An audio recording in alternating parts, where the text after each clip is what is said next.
Olá, bom dia a todos. Meu nome é Murilo Santiago, eu sou pesquisador aqui do LN Nano, aqui no CNPEM. E hoje eu vou falar um pouquinho para vocês sobre os materiais bidimensionais, como que a gente pode fazer o preparo e aplicação desses materiais na área de energia.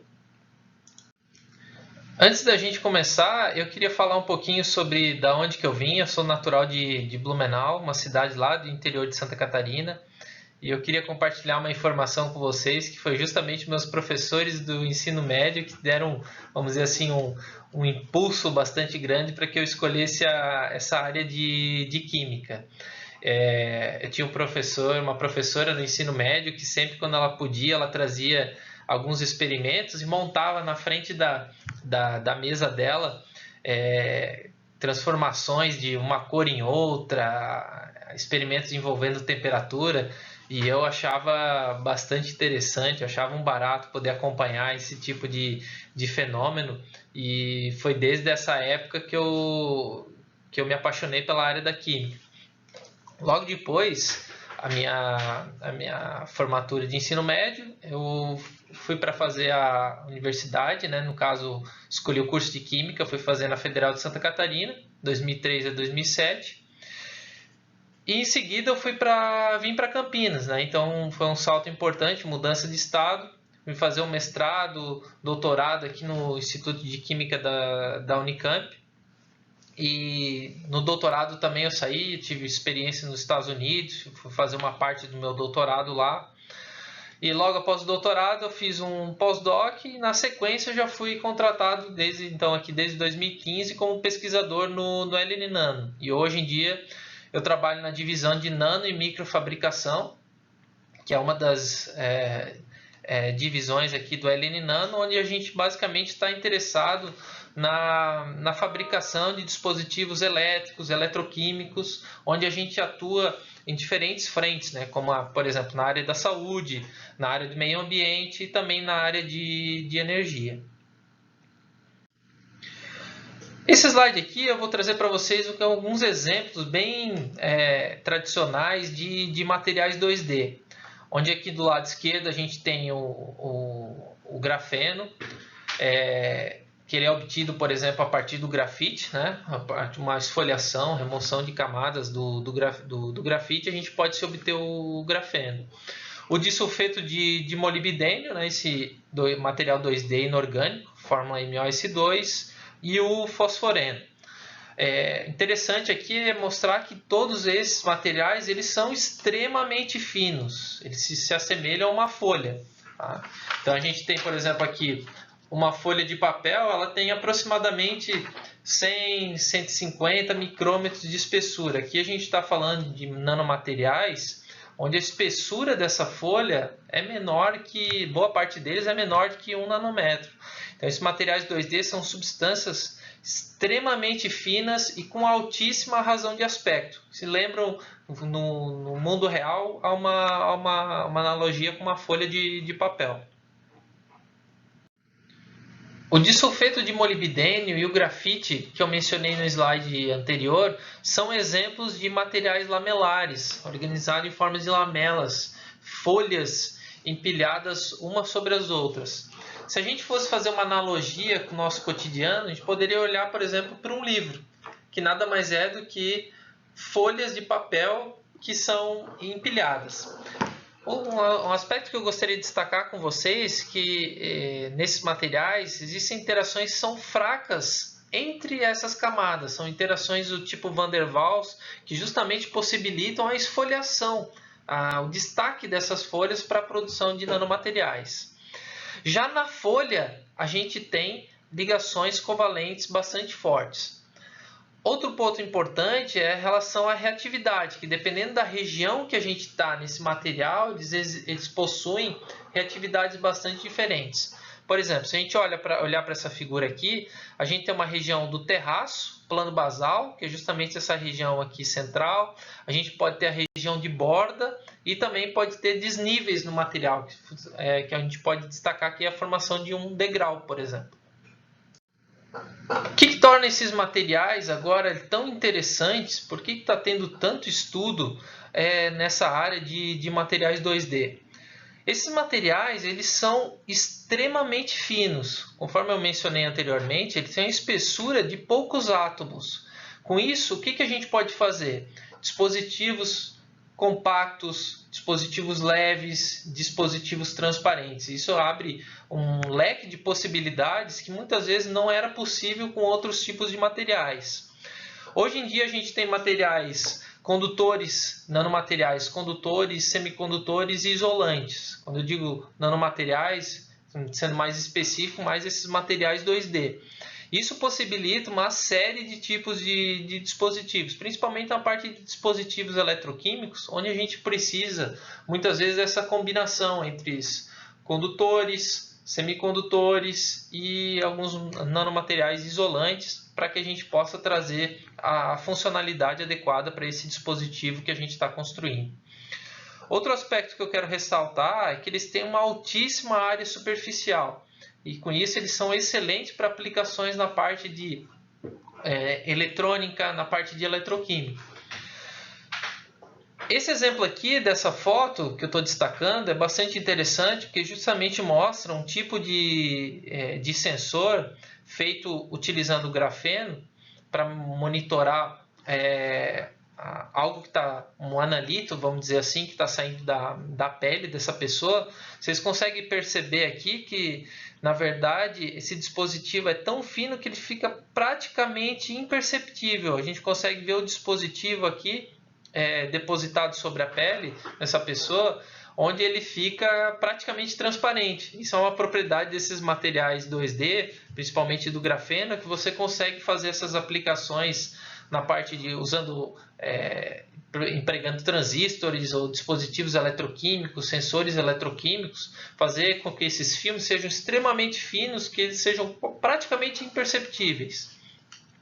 Outro aspecto legal também que esses materiais, o aerogel, que pode ser também fabricados a partir do grafeno, que tem aplicações também na área de saúde, na área ambiental. Eles podem ser extremamente leves. Percebam que aqui ele foi colocado em cima de uma flor e basicamente ele praticamente não perturba essa flor. Então a gente pode ter altíssima área superficial utilizando esses materiais e mesmo assim eles podem ser extremamente leves.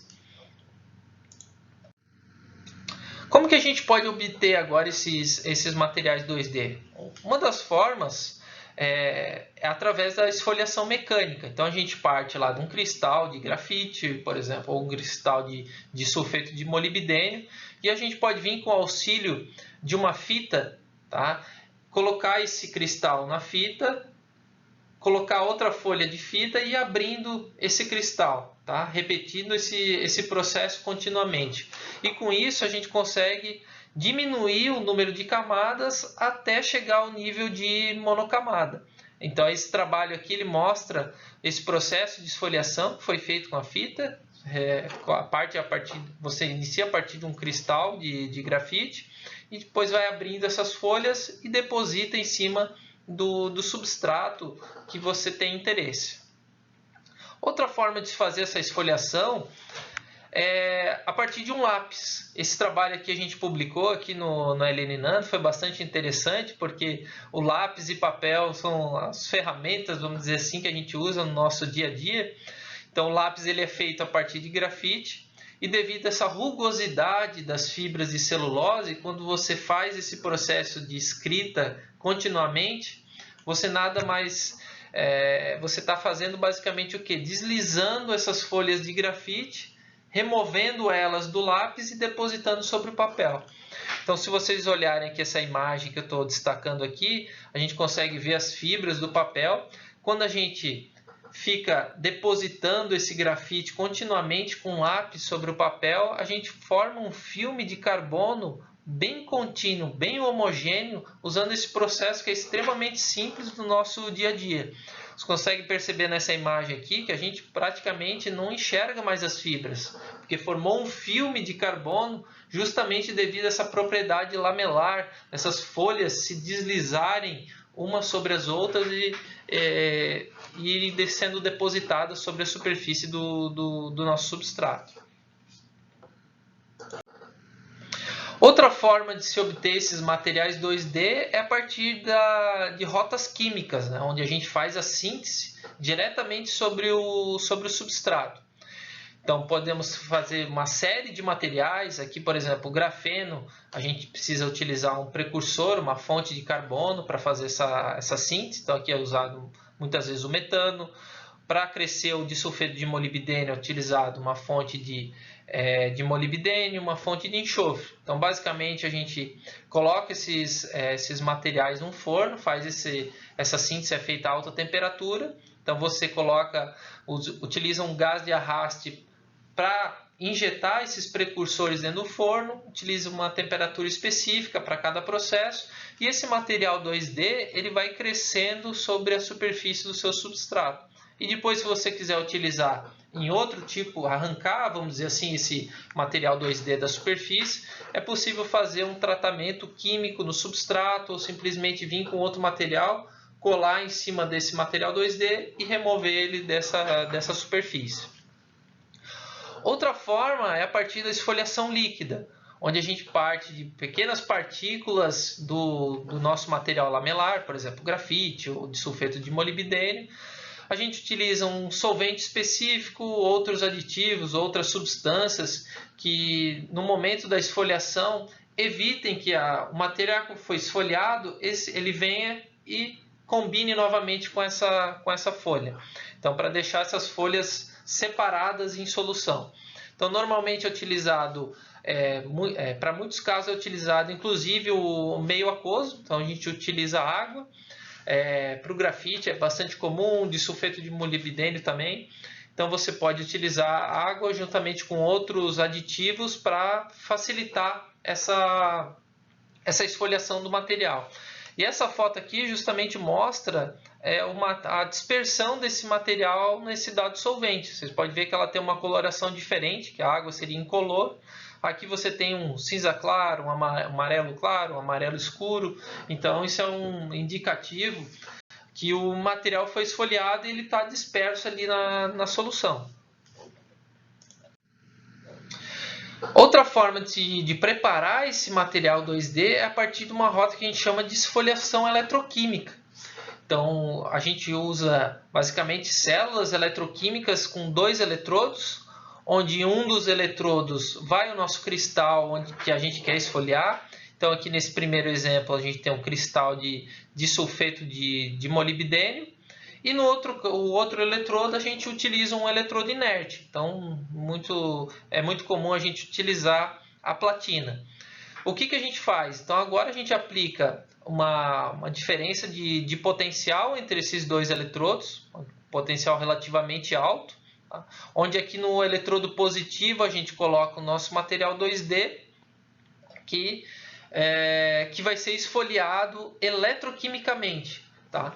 Então aqui no caso, nessa reação, vocês conseguem observar que a coloração, aqui a gente tinha antes um eletrólito, um sal dissolvido em água, que era o nosso eletrólito, que era incolor, e ele ficou todo escuro, indicando aí que o processo de esfoliação do material ocorreu. Nesse potencial que foi aplicado aqui, ainda existe a formação de oxigênio nesse eletrodo. E o oxigênio justamente ajuda a separar essas folhas, como está mostrando essa figura aqui. Então, a partir do momento que a reação acontece, também ocorre a eletrólise da água, a quebra da molécula da água, formando oxigênio. E esse oxigênio ajuda, inclusive, a separar essas folhas, então fazendo a esfoliação do cristal e obtendo essas folhas do nanomaterial. Esse exemplo aqui, a configuração é bastante similar, onde a gente usa lá o nosso eletrodo, o material de interesse que a gente quer esfoliar, que no caso o grafite, no eletrodo no ânodo. E aqui no cátodo a gente tem um eletrodo inerte, que aqui no caso foi a platina. Então percebam que após essa esfoliação, a aplicação dessa diferença de potencial, a solução que antes era incolor, agora ficou totalmente escura, que é um indicativo que você removeu, dissolveu, né, praticamente esfoliou esse eletrodo de carbono, que era um bastão de grafite, e agora todo esse grafite esfoliado foi para a solução, formando agora você tem uma dispersão desse grafite, desse nanomaterial, que na verdade agora o grafite virou grafeno que está disperso nesse eletrólito. Já na parte de aplicação agora, os supercapacitores são dispositivos bastante interessantes na parte de armazenamento de energia. E a medida que a gente está atrás é justamente a capacitância. E essa capacitância ela é medida em farad e ela pode ser calculada da seguinte forma. Tá? Essa capacitância é a carga elétrica dividida pela diferença de potencial ou tensão aplicada. No caso dos supercapacitores e placas paralelas, essa capacitância ela é dada pela área, pela permissividade do meio, dividido pela distância entre essas duas placas. Então, esse é um tipo de capacitor que a gente chama de dito convencional, bastante utilizado no nosso dia a dia. Já no caso de um capacitor eletroquímico, a gente utiliza o quê? Eletrodos de altíssima área superficial e a gente coloca um eletrólito, tá? de alta condutividade, onde agora essa distância D é justamente a distância da dupla camada elétrica. Então essa figura aqui mostra um esquema onde a gente tem lá os nossos íons positivos e negativos no nosso eletrólito. E quando a gente aplica uma diferença de potencial, aqui no caso os íons de carga positiva migram para o eletrodo que está com carga negativa e os íons negativos migram para o eletrodo que tem carga positiva. Então toda essa região agora, toda essa interface agora é nossa região de armazenamento de carga.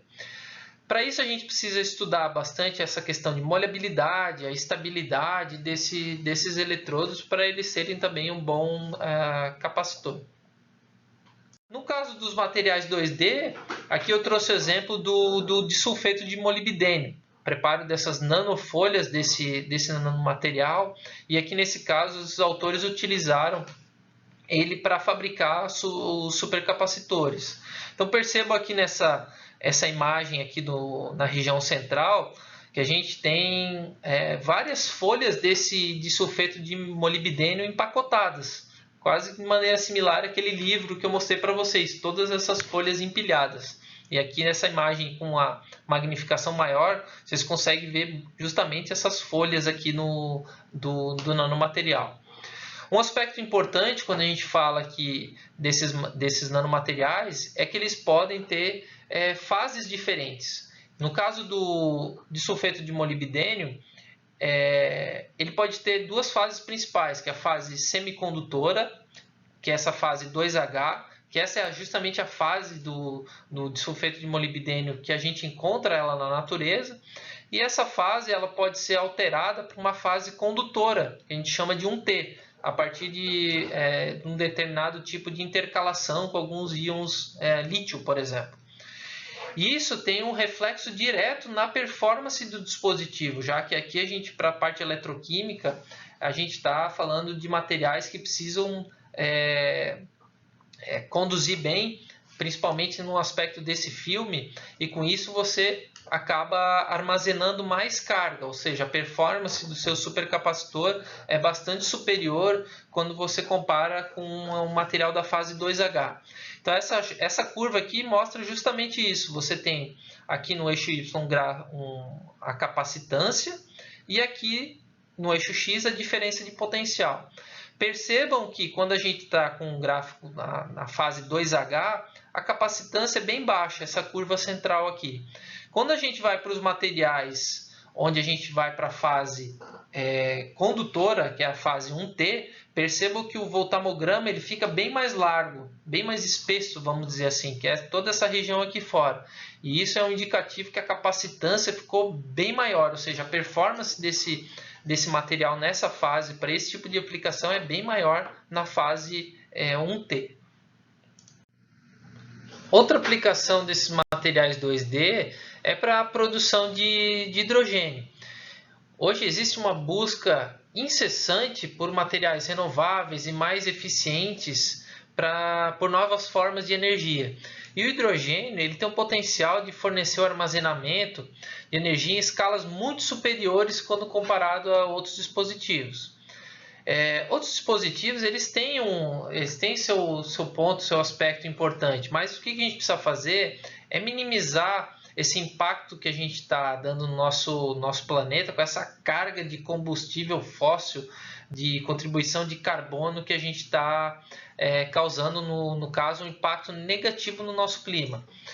E o hidrogênio ele pode ser armazenado em todas as escalas, ele é transmissível, ele é totalmente funcional como combustível e também ele é neutro para o clima. Então, qual que é o desafio? Hoje, um dos melhores catalisadores são os catalisadores que utilizam platina. Só que esses catalisadores são extremamente caros e é por isso que os pesquisadores têm dedicado a buscar por novos materiais que sejam bastante abundantes e também bastante eficientes para a produção de hidrogênio.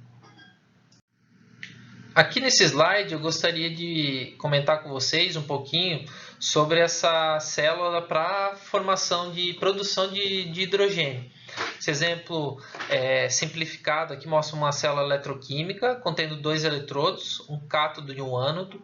No cátodo a gente tem essa reação aqui acontecendo, ou seja, 2H+, onde a gente utiliza na solução um meio ácido como fonte de prótons, mais 2 elétrons para produzir o hidrogênio.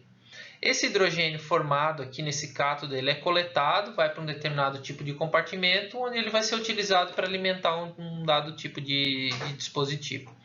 Já no ânodo, a gente tem a reação de evolução de oxigênio, de maneira análoga, esse oxigênio ele é direcionado para outro tipo de compartimento. O MOS2 ele vem sendo bastante utilizado para essa reação de evolução de hidrogênio. E esse nanomaterial ele possui uma diferença bastante grande de reatividade dependendo da região que você está nessa folha. O plano basal, que é esse centro, o terraço, ele é conhecido como ser bastante inerte. E já as bordas são bastante ativas. E como que a gente pode estudar essa reatividade? Como que a gente pode melhorar essa reatividade do plano basal? Haja visto que é justamente no plano basal, no terraço, que é justamente onde a gente tem a maior quantidade de área, que seria um desperdício a gente perder toda essa área para a produção de hidrogênio. Esse trabalho aqui, eles estudaram uma forma de ativar o plano basal do disulfeto de molibdênio fazendo um tratamento químico. Aqui no caso foi uma oxidação química. E os autores utilizaram peróxido de hidrogênio, deixaram uma solução de peróxido por um determinado tempo em contato com esse disulfeto de molibdênio e eles verificaram que o peróxido ele oxidava a folha removendo átomos de enxofre desse terraço. Ou seja, todos aqueles enxofres que estão apontados para fora ali da folha, alguns deles eram arrancados, gerando uma espécie de defeito químico. E esse defeito químico ele é bastante ativo para a produção de hidrogênio. Como que a gente pode estudar isso utilizando experimentos eletroquímicos? Uma das maneiras é estudar por voltametria de varredura linear. Tá? Então, essa voltametria consiste em a gente varrer o potencial e ficar registrando a corrente em toda essa varredura. O que acontece aqui? Perceba que quando a gente vem para potenciais mais negativos, ocorre um aumento de corrente. Esse aumento de corrente está relacionado justamente à produção de hidrogênio. O que a gente quer obter ao final? Qual que é a propriedade que a gente quer visualizar aqui nesse gráfico, que é um indicativo da melhora de desempenho?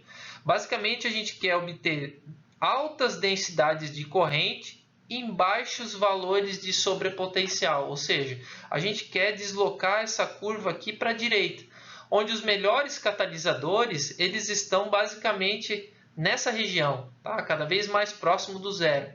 Então é isso que a gente busca quando a gente está estudando esses nanomateriais novos, melhorar a performance deles visando a produção de hidrogênio. Então percebam aqui que o material que não passou por nenhum tipo de tratamento é essa curva em preto. E a partir do momento que você começa a oxidar esse disulfeto de molibdênio, percebam que essa curva ela vem deslocando para a direita. E aqui nesse caso aqui, na curva em vermelho, com tempo de oxidação de 60 segundos, a gente consegue obter praticamente a mesma densidade de corrente comparado com um material sem tratamento, mas com sobrepotencial bem menor.